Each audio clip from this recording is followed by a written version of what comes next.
Where I'm really seeing things move, hopefully in the right direction, is I like seeing the application of AI and these large language models to facilitate doctors to be able to make better clinical decisions. You hear the stories of a patient going in and, having a rare condition, and all of a sudden the doctor can put it in, and you the medical literature doubles every 73 days at this point in time. There's no way any provider out there will be able to go through all that information and digest it. But with a large language model or some sort of AI-based product, you can. And so to reference that and to help give people proper diagnoses is great. But I think we're missing the boat on saying, okay, well, we're doing all this work for providers and reimbursement for care and payers and coding. What about the options for patients, right? Welcome to Startups Decoded, the show that gets real about what it takes to build a successful startup. I'm Andy Walsh, 2 times exited founder, strategist, and your host.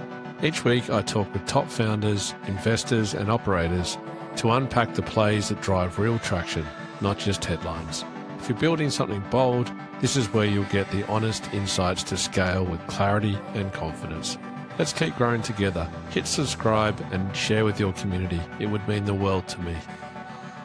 Hello and welcome back to Startups Decoded. My name is Andy Walsh and today we're expanding into the health category, and my guest is Dr. Erik, who is a colleague of mine at Nobody, but also has his own practice. Welcome to the show, Erik. Thanks, Andy. It's fun to be on here, and I appreciate you allowing me to come hang out with you for a couple minutes. Well, we do it often in the more formal work capacity. So being able to tie you down, so to speak, and get you to answer a few questions, for me, I'm excited by, because I studied exercise science at university, but I'm a little bit older than you, so I don't quite remember all of it, but I'm fascinated by science. And I think that the world that we live today, as far as this hybrid nature now of AI and medicine, but also the evolution of Eastern medicine into the world of holistic practice, things that will change the direction of people's lives. And as soon as there's a seismic shift globally, founders jump on that immediately and find opportunities. So today's topic would be very much around that holistic path. So to set it up, I always like to give listeners a chance to get to know you a little bit. So talk us through those early days of being a doctor.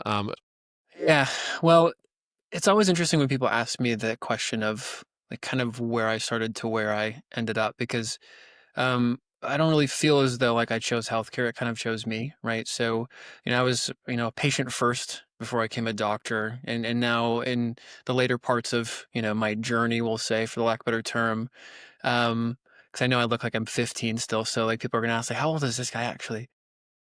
You know, I spent the last 12 years in clinical practice working with really complex neuro cases. So from day one, I've known that I wanted to go into medicine. If you'd asked me my freshman year of college what I wanted to be, I would have said I would have been a rep for Pfizer, and that was my lifelong trajectory. And how things have changed, right? So, my journey started off with being a patient, experiencing the medical system, getting my doctorate. So having that has been great and helping patients. But then after that too, it's like, well, what else is next? And now I'm really in this phase of exploring things that I've witnessed in the practice or in the clinic and transitioning that into saying, well, how can I actually try and help more people in more ways globally, right? So I can only see so many patients in my office, and before my time runs out or before my mind runs out. And so now it's like, okay, well, how do I get involved in tech? How do I get involved in startups? How do I get involved in building systems and processes to actually scale what we do? And that's kind of really where I'm today. I went to undergrad as well too, exercise phys. I got my doctorate in chiropractic medicine, moved into neuroscience right away. I've never been a part of a traditional practice of just seeing like a specific condition. It's always been like complex neuro cases. That's just changed the game for me because I witnessed my grandfather pass away from Alzheimer's. I've seen close, individuals in my life who've struggled with neurologically or neurocognitive based issues. And so I'm like, gosh, I don't ever want to have that. And I want to see if I can change that trajectory. And so for me, the big focus moving forward, which really started probably in early years of life, has been how do I maximize my brain and help other people do the same? And that's kind of where I started. It's kind of where I am today. And hopefully that's probably where I'll end up in the next, 30, 50 years, if however long I have left hanging out here. So we'll see what the journey has in store for me moving forward. I think it's really important. It's interesting to reflect on being on the other side of the table as a patient. and the experiences that you had, the challenges that you faced. And it's things that we do all the time. And for those who have poor health, maybe something chronic, like they're probably too familiar with it. But even if you're not, going to the doctor is a regular occurrence. But to fast forward to this year, the world has obviously been turned upside down, and the opportunity for the evolution of medicine and med tech and health holistically, you feel like there's no end or ceiling to that at the moment with the opportunity that we've got in front of us. So being able to fuse your curiosity, but also it sounds like scale is a word that we need to talk about a little bit today as well, in that there's only so many Dr. Eric hours in the week. And to create more Dr. Erics, we need to be able to leverage technology to do that. Otherwise, like you'll only have certain capacity and then you'll become a shadow of a human if you're doing too many hours. Yeah, fair. Well, it's a scary subject to think about of having more of than one of me. But what I will say is, I do think that there are a lot of people out there who have come across a similar problem in healthcare that I have, which is that a lot of things that we do don't necessarily scale. Or if they do, are they scaling in the right reason? So for instance, right, we take a look at like EHR records, and this was supposed to be this big panacea of interoperability and interconnectivity of information. So Andy goes to see a doctor at hospital A, and then he goes to see another doctor at hospital B. Well, those records should be talking to each other. The doctor at hospital B should know everything about Andy before he even comes in because he should have access to records at hospital A. But it doesn't happen that way. And it hasn't happened that way at all, right? Now, unless everyone's using Epic or Cerner or the same massive EHR platforms, the problem is the interoperability. And then more importantly, too, who owns this data? Who gets to have access to the data? My belief is that patients should be able to own their data. My belief is that patients should be able to make the decisions on their data, but there's a lot of entities out there that would disagree with that. And so the conversation now where we're going is really, in my opinion, really focused on personalized approaches to medicine, right? So whether I'm in the clinic working with patients and formulating treatment plans and taking care of, the individual in front of me, or I'm thinking about the next platform or product that I want to build to say, how can we help as many people as possible, but also give them a unique experience to appeal to what they're dealing with? And I really think that it's an exciting time to be in this space because I think AI and technology can solve a lot of these problems. I don't think it can solve all of them, but I think it can solve a lot of them. My only concern and my only worry about that is that we are going to over engineer products. We're going to over AI platforms, and we're going to forget about the center of all of this, which really is the patient. And so, my big focus right now, whether I'm in the practice or whether we're building companies with Nobody Studios, is just making sure that we don't forget that core thesis.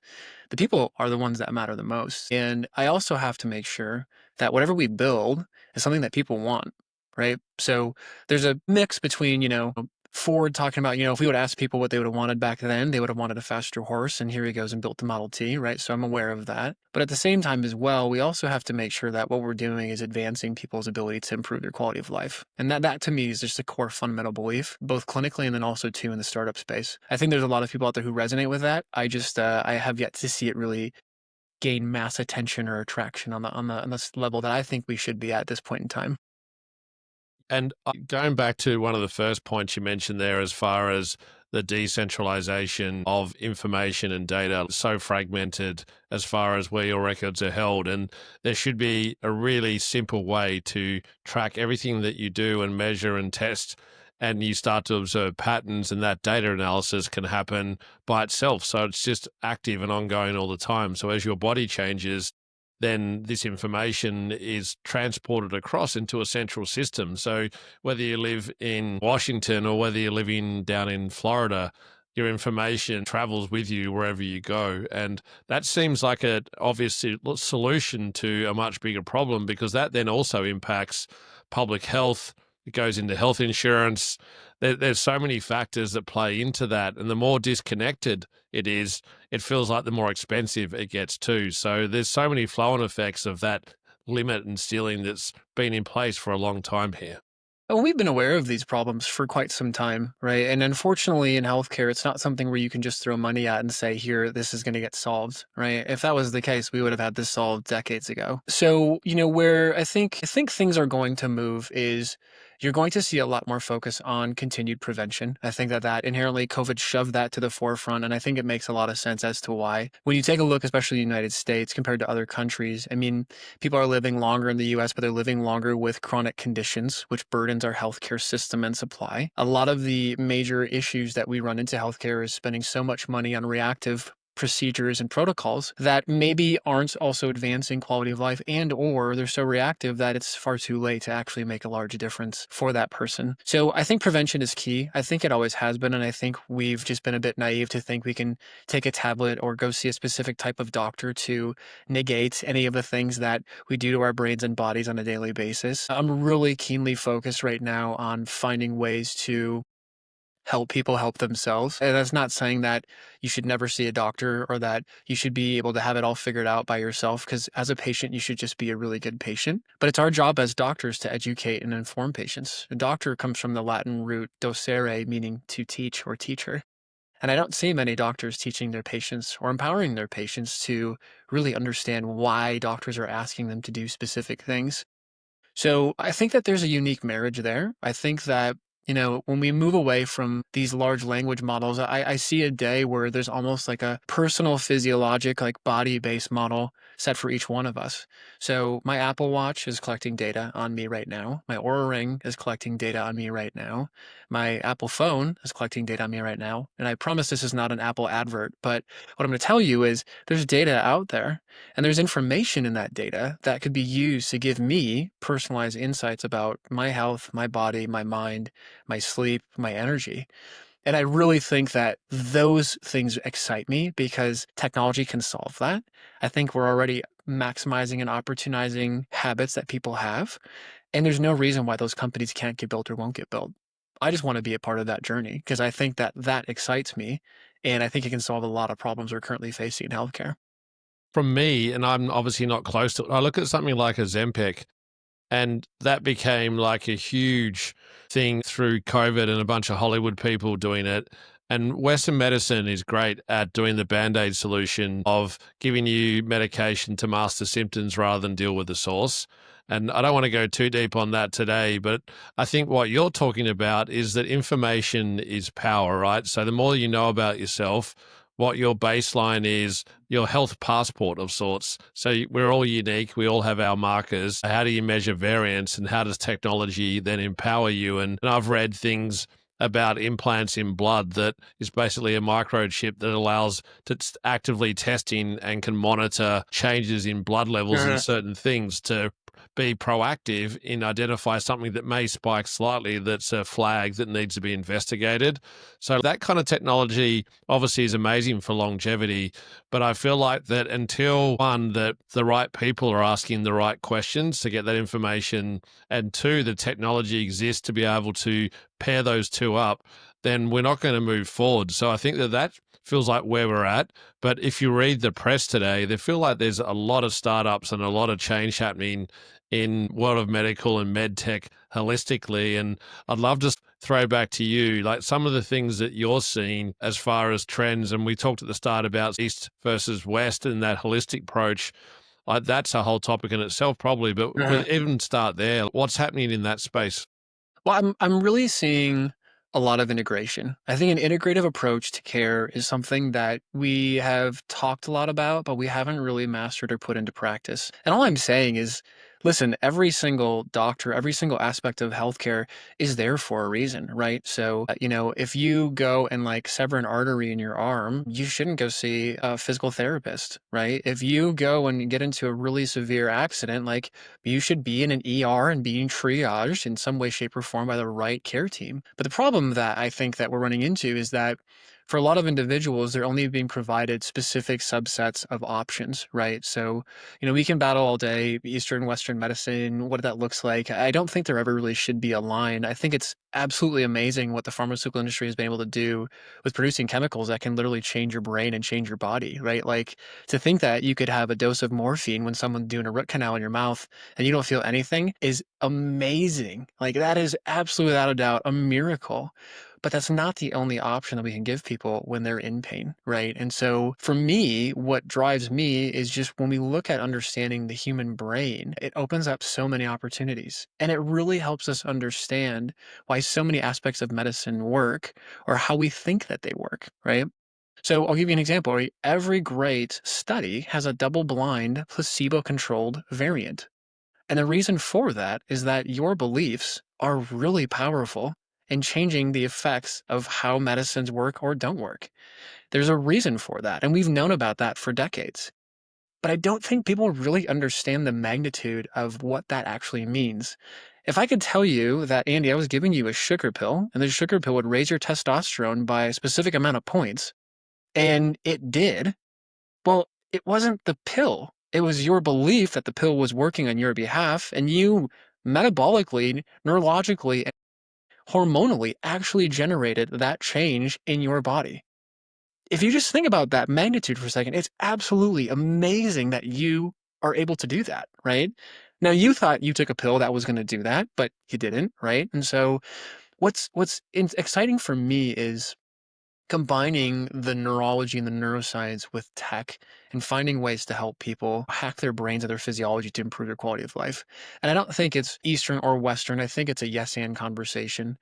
Where I'm really seeing things move, hopefully in the right direction, is I like seeing the application of AI and these large language models to facilitate doctors to be able to make better clinical decisions. You hear the stories of a patient going in and having a rare condition, and all of a sudden the doctor can put it in, and you like the medical literature doubles every 73 days at this point in time. There's no way any provider out there will be able to go through all that information and digest it. But with a large language model or some sort of AI based product, you can. And so to reference that and to help give people proper diagnoses is great. But I think we're missing the boat on saying, okay, well, we're doing all this work for providers and reimbursement for care and payers and coding. What about the options for patients, right? One of the early beta tests that we did in the studio a year and a half ago was just this really silly text line that we built out called Patient Prep. And all it was you could text a number and you could essentially ask it a bunch of questions or say, hey, I hurt my low back over the weekend.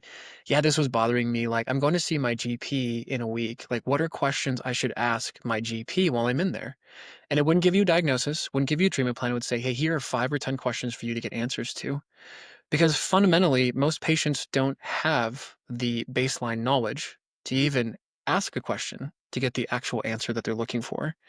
And I'm excited about the personalization and the integration of AI to allow patients like ourselves to ask intelligent questions to doctors. Because I don't think we've had access to that before. And I hope that that is something that continues to trend in the right direction.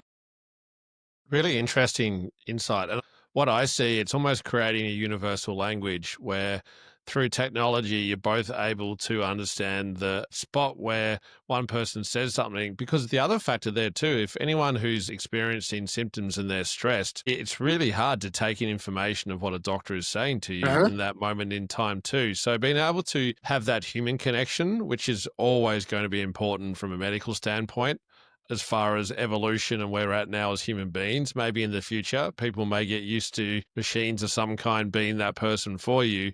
But I think having both of them combined to be a superpower is really, really like huge opportunity. And it's interesting.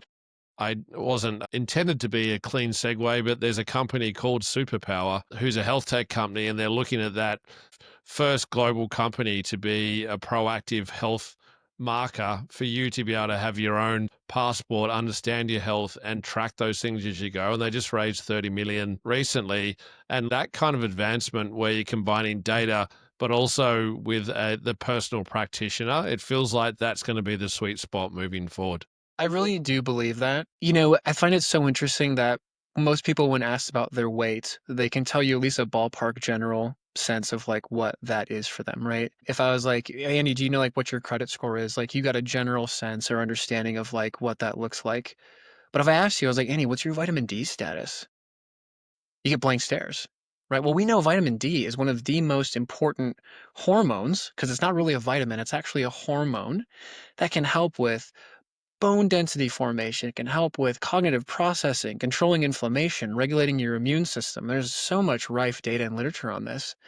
And yet, nobody really knows what their average vitamin D is, right? It's a great, easy, simple blood test you can run, quite cheap to be fair. Same thing for just like kind of general basic understandings of like, what's your HbA1c or like what does your blood glucose look like? Like we should be knowing these numbers, but I don't think it's the patients that should be knowing those numbers. I think that there can be data that's actively collected consistently to give you informed decisions about that. So, Andy, let's say for instance, like we knew some of these numbers and your phone one day just had enough information to say, hey, you're going to this restaurant tonight, like, he would be a great matched pairing for the metabolic capacity or the metabolic status that you have today. Maybe don't get the red wine. Maybe we'll hold off, but like you're B12 deficient. Let's get you a really nice ribeye. Put some really great dark leafy greens in there as well too, and make sure your iron levels are up to date because you had that issue where you got your blood checked a little bit ago and your ferritin levels were low. Like, could that be the feature of the norm for people? I have no reason to believe that it can't be. The data's there. Now it's connecting that and giving the insights that are actionable for the individual. I think the one difficult part with all the things that anybody will ever encounter in healthcare or health and wellness, because I believe that those are two different and distinct kind of avenues to be playing in, is that you are trying to change human behavior. And that is one of the most difficult things. If you read any of BJ Fogg's work, I'm a massive fan of Atomic Habits by James Clear. Getting people to change their habits is not easy, but it's not like something that you can't solve. I feel like it can be done with very specific steps and very actionable steps with intention. And I think that that will be the art form. I see companies raising capital and doing all these great things in the startup space. And I'm like, yes, but you have to forget you still have a human in front of you who's imperfect. And if you take anything out of behavioral economics and Daniel Kahneman's work, you know that people are not always making rational decisions. So you have to find ways to hack this amazing piece of hardware and software upstairs called your brain to get people to actually engage in that product. If somebody can hack that, or if there are groups out there that can hack that, they will have no problems being successful. I just hope we don't forget that human aspect of that. Now, if you look at something as obvious as social media that didn't exist, we had MySpace, and that was Take me part of it. back. Yeah, but then Facebook was probably the first one that started to groom people into using psychological markers to be able to understand a response and then trigger a program response on that dopamine hit for people to then be addicted of sorts. And um, I choose the word addictive deliberately because I'm a little bit of a naysayer when it comes to social media. But I think within that, it just goes to show that that's probably whatever that is, 15, 20 years that Mark Zuckerberg had that idea and built it and launched it. And now everyone is so ingrained in having that on their phone. Mhm. So if you're able to parallel and think about without doing a bit of a bait and switch and triggering people's dopamine, but what's the gamification or what's the thing that actually allows you to do it? Because I feel like the other challenge there too is sometimes people are probably reluctant to find out what's wrong with them. That can be a little bit confronting unless it's proactive enough where you can do something about it. Yeah. So true. And it brings up a conversation I was having with somebody yesterday. So, like frontal temporal dementia is a horrible, horrible condition. And unfortunately, there is a genetic component to it. So, I have patients in our office right now at the Neural Connection where there are a few patients of ours who are like, listen, like my grandmother passed away from this. My aunt and uncle passed away from it. My mother, unfortunately, has just been diagnosed with it. And they're like, I'm in my 40s. What is my future look like? Like, what does the end result actually look like? And so there's this whole conversation between like nature versus nurture, right? So head injuries matter, yes. Car accidents matter, yes. Any trauma or like chronic inflammatory issues. And that's not just saying like, oh, you have to have a physical traumatic event. Like, I think people forget like being diabetic or, unfortunately being sedentary, you inherently have more inflammation and have more metabolic instability than those who don't have that, right? Even sleep, like sleep is a massive, massive impact on regulating blood sugar and blood sugar stability. But we don't associate it sleep with that, right? But the data is so rife with it. And so with an example, like for that frontal temporal dementia patient, and she's like, listen, genetically, I think I'm set up for this. And I'm like, you might be. But you have to remember that your genetics or genes kind of load the gun, for the lack of a better term. And the environment really is the mechanism that would pull the trigger. And so as much as we know about the human genome, what we actually found out with the Human Genome Project in the 90s was that there's not just one gene for the amount of proteins that we have to produce, right? So I think there's somewhere like 20, close to 25,000 genes, but there's like over like 140,000 proteins that are produced from those genes. Well, what happens is if you take a look at like genes as like a little string of Christmas lights, some of the lights are on, but some of the lights might burn out or turn off. That's kind of how your genetics work, right? You can turn genes on and off, metaphorically speaking, based off of environmental aspects, diet, lifestyle, nutrition, sleep, stress, things like that. And I'm sure there's somebody out there who's a geneticist who's going to probably refute my claim on this, and maybe they're smarter than I am. But my understanding, anyways, is that you have a blueprint with your genes, and then you have an epigenetic layer on top of that of influencing which genes get turned on and off. So for those patients who are like, listen, I feel like I'm genetically set up for this, I'm like, yes, but what are you going to do about it? Are you just going to hang out? Are you going to wait? Are you going to be hopeful or wishful? Or are you going to actually take control of something and maybe change that trajectory? Because we know with twins, identical twins who have identical genetics, their lifestyle choices matter with the manifestation of their phenotype and how they actually exist in the world. You can be genetically similar to somebody, but the way you live your life and the way you make choices in your life can dictate which genes you turn on and off. And so, there's this whole play of what are we going to be able to get people to do, or how are we going to instigate them to own these health outcomes in a way that's under the guidance of great doctors, using technology to kind of put the bumpers up on the bowling lane to allow them to go down a path we want them to, and then hopefully be able to live the life that they want to be, right? Because I can tell you this, dude, I want to live to be 100. I want to make that Smucker's jar on the Good Morning America show and, have Eric's face pop up, but I don't want to be in a wheelchair for the last 25 years. I want to be like water skiing and hanging out with my grandkids. So how do we get there? I don't know for sure, but I'm a forever optimist. And I do think that there are really smart people out there who are looking at some of these problems in a different way. And I think we have to take a different approach than we have in the past to get there.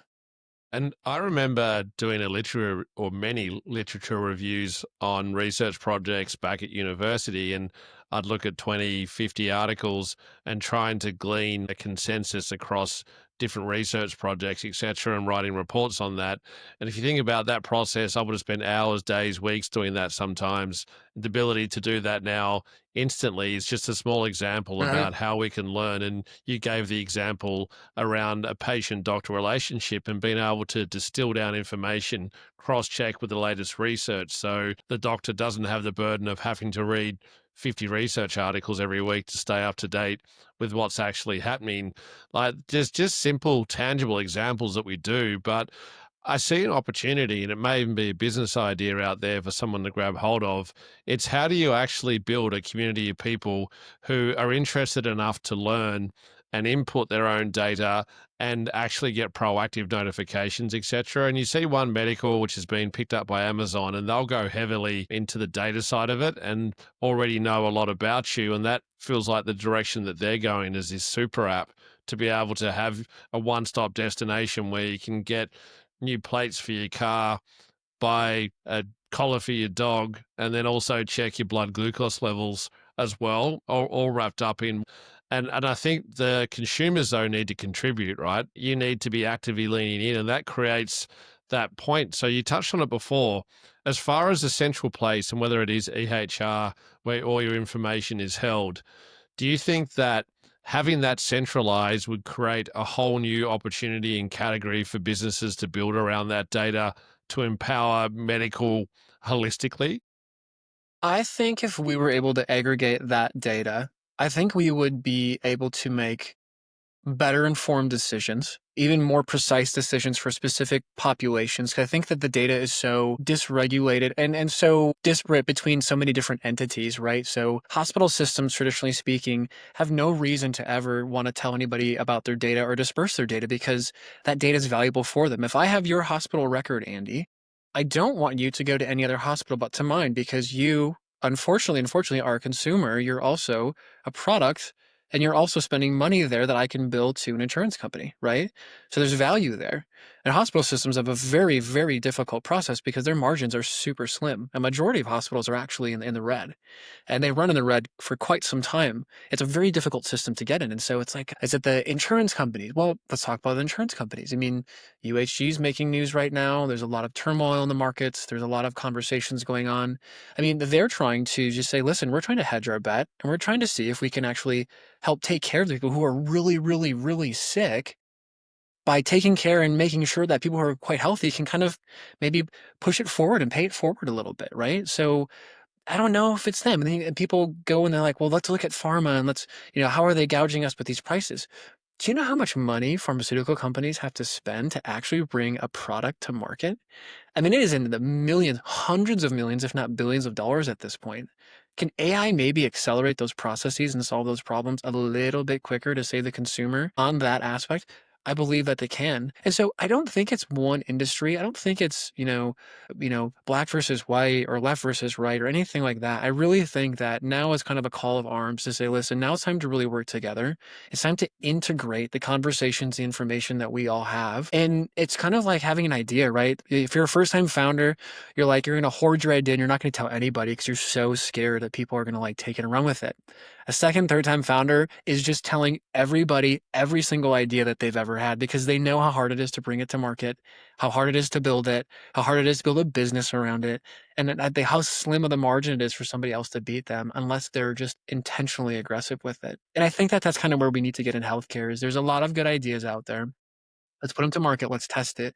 Let's see how it breaks. But then more importantly, too, let's make sure that people actually are going to use it for their benefit. Because if you and I put together a great product, got an awesome UI, UX, we think it looks great and it's in the app store and nobody wants it, we just wasted a lot of time, a lot of energy, and a lot of resources, and we didn't help anybody in that process.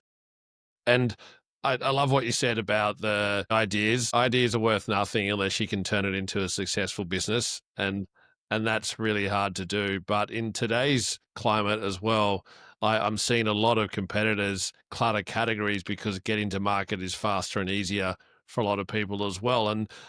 But if you have all this energy and attention from lots of companies all working on something similar, you're going to make progress. And that competitive nature is actually a healthy thing, despite there being Mhm. some casualties. On the business side, you need that to make progress. We've seen that in various examples in evolutions through history, as far as, so like the Industrial Revolution, right? Like the machines, some survived, some didn't, and it informed how we live today. And that's going to happen again.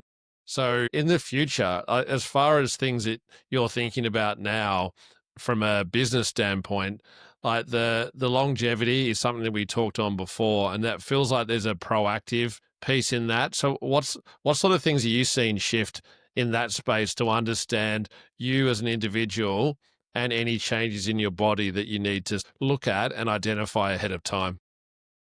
Where my thinking is right now in the longevity space is I really think that in order for us to move forward, we actually have to look back. And what I mean by that is you are never going to out supplement, out biohack, out cold plunge, sauna your way out of a horrible diet or lifestyle.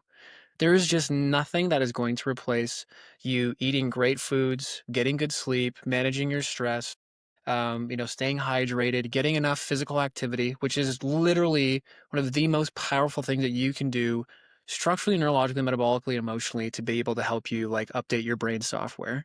There's just no way you're going to outhack those. I mean, if you could bottle up all the benefits from physical exercise into a pill, it'd be a blockbuster drug for the next millennia and knock off 95% of pharmaceuticals on the market today because it's that powerful.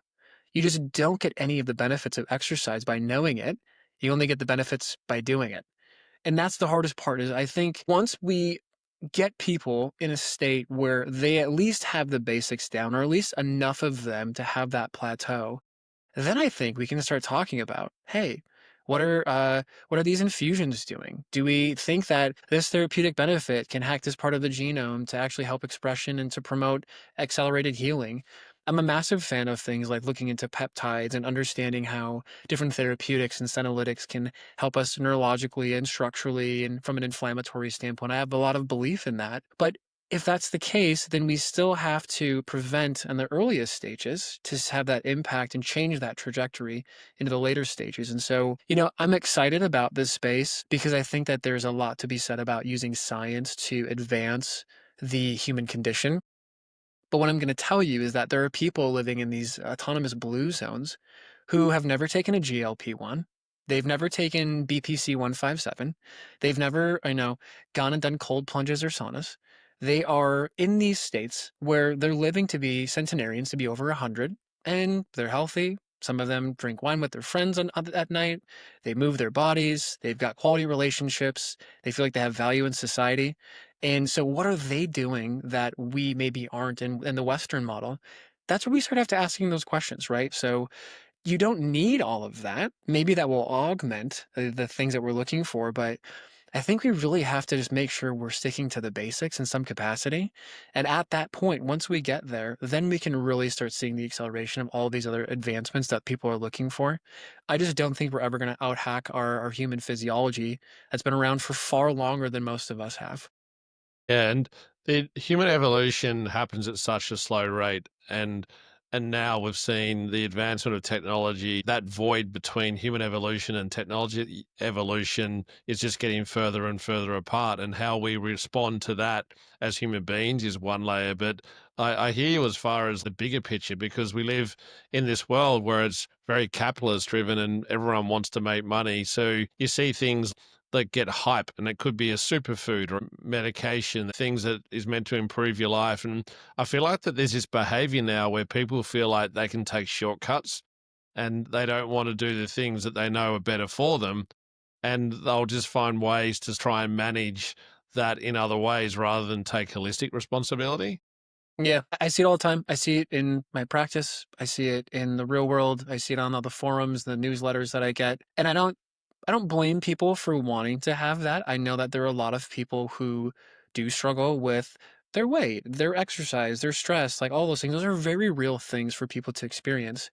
But you're not gonna be just stuck that way forever. Like, there are options out there, and I've seen patients clinically make amazing recoveries and absolutely change their lives by just having the right information and the right relationship with the right provider to be able to do that. And so I don't think AI is going to replace, humans on the grand level or scheme that a lot of people are looking at right now. I think in medicine, especially, where there's always going to be a human component where people will want to have conversations with doctors in some capacity, right? But you're right, like the fundamentals are always going to be the fundamentals, and you're never going to get away from that until proven otherwise, right? Maybe something that I say today could be completely wrong tomorrow. That's the best part about being in science is that it's always changing and evolving.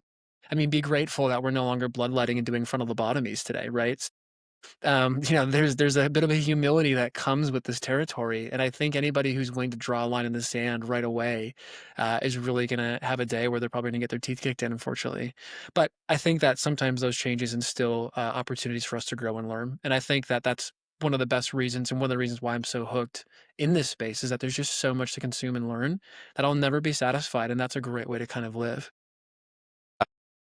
Randomly, I heard that story about the frontal lobotomies, and I feel like there was an example I heard. It was in the 1930s or 40s of a doctor that was drilling up through the nose cavity into the skull to help reduce anxiety, and it took over the world, and it was happening everywhere. But then all of a sudden, everyone started dying like a few years later.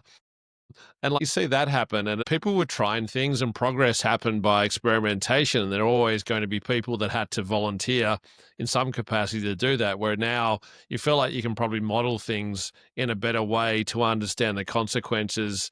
And that advancement means that we'll probably see shorter lead times. Yeah. Well, I think we still have a lot to learn in medicine. I don't think we have it all figured out, and especially in the US, I think that there's a lot of ways for us. And I look at all the problems that we have today as it's dire, right? And it's unfortunate, but I look at these as like the best potential solutions to be created by companies, right? So, as an entrepreneur and as a business owner, like you essentially are a problem solver every single day that you go to work and put your boots on. So that's awesome because we're in it in a space, especially in the health and wellness or healthcare space, where there's so many problems to be solved, which means there's so many solutions to be created by great companies that can hopefully figure out how to go and do that as efficiently as possible. So I think now is literally the best time to be involved in this space, especially with the innovation of AI. As a non-tech founder, I can build an app and get coding set up way faster than I ever could before because I have these tools and these skills now that allow me to kind of scaled out what I don't know. And I think it's such an exciting time to be in the startup space. So, as much as people could be, bitter about missing the dot-com bubble and things like that in the 90s, you get your second renaissance now. Hopefully you can take advantage of it and run with it. There's a lot of opportunity out there for founders and investors alike to double down on something and be the first to market.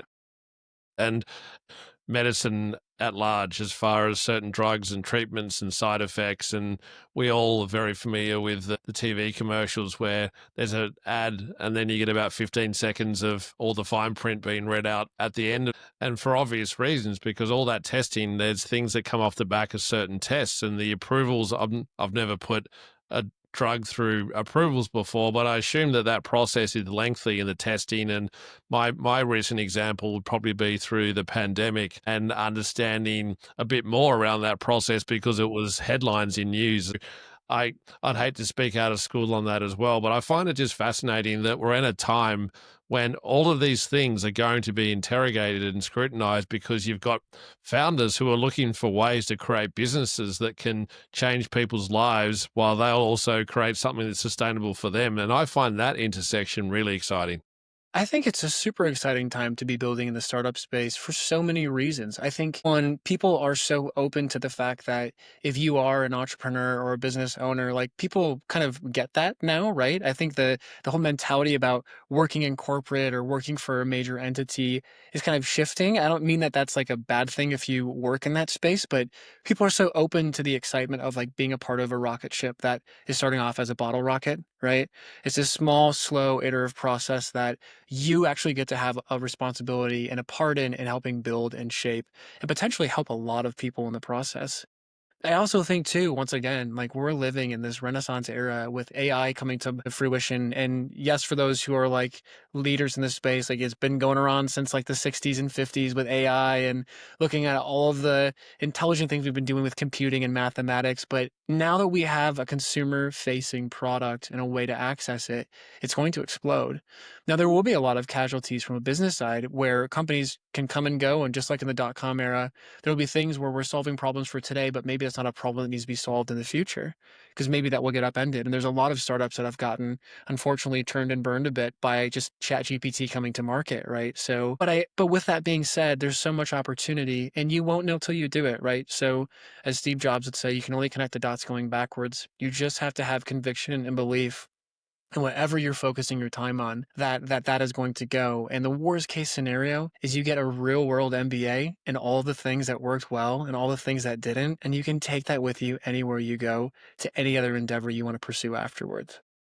Amazing. And I feel like that the world that we live is creating that inspiration for folks to be able to take that path and be trailblazers like never before. And I'm a passenger in this journey, but I watch it closely and really appreciate your insight in that as well. So, Dr. Eric, to finish up today, I'd love for you to be able to share a little bit about what you're working on and ways for people to reach out and what they can talk to you about. Yeah. Well, so on the startup side, I'm one of the co-founders of Nobody Studio. So we are a venture studio, and we are just relentlessly focused on building 0 to 1 products, companies, startups that are going to just completely change the world. I'm our current director of health and wellness, and that involves looking at everything from biohacking, sleep, longevity, you name it. We are probably have our hands in it at this point. We've built out an amazing advisory board, and we're just trying to just get things started. So once we kind of get things rolling on the financial side of the house, we've got a lot of exciting things in the market for that. So on the flip side, I'm also in clinical practice. So I started my company, The Neural Connection, which is a clinic in Edina, Minnesota, and I have two brilliant business partners with that as well. And we're just heavily focused on helping people update their neurological software, and that involves looking at them structurally, neurologically, metabolically. We work with conditions and people from all over the world, and we specialize in complex neurological conditions like concussions, TBIs, migraine headaches, vertigo, neurodegenerative conditions, and anything that essentially involves the brain. So I'm a nerd by day, I'm a nerd by night, and I essentially am still trying to figure out what I want to be when I get older. So in order to reach me, you can hit me up on LinkedIn, any social media platform you'll probably be able to find me on. And I'm always open to great conversations, feedback, and just helping out and find more nerds in this world to spend time with. I'm forever grateful for brilliant people like you, Annie, to call you not only a colleague, but a friend now too. So thanks for having me on here today. It's a pleasure, and I thank you for your time. And I can attest to the fact that Eric is as nice as he is on the podcast as he is in person. Always up for a chat, and it's been my pleasure to get to know him over the last probably a year or so with nobody in our journey together. But today, I'd love to wrap up and thank you. There's so much more to talk about this, and I'm excited to see the future. And I'm sure that you'll be right there in the front row helping drive that change. Yeah, I hope to be there. So thank you for having me, and I'm excited to see what you get to continue to do with this as well too. Thanks for listening to Startups Decoded. If today's conversation helped you think differently, share it with a founder in your network. And don't forget to subscribe for real-world startup insights every week. We really value your support. If you're interested in partnering with us, email hello@startupsdecoded.com. I'm Andy Walsh. I'll see you next week.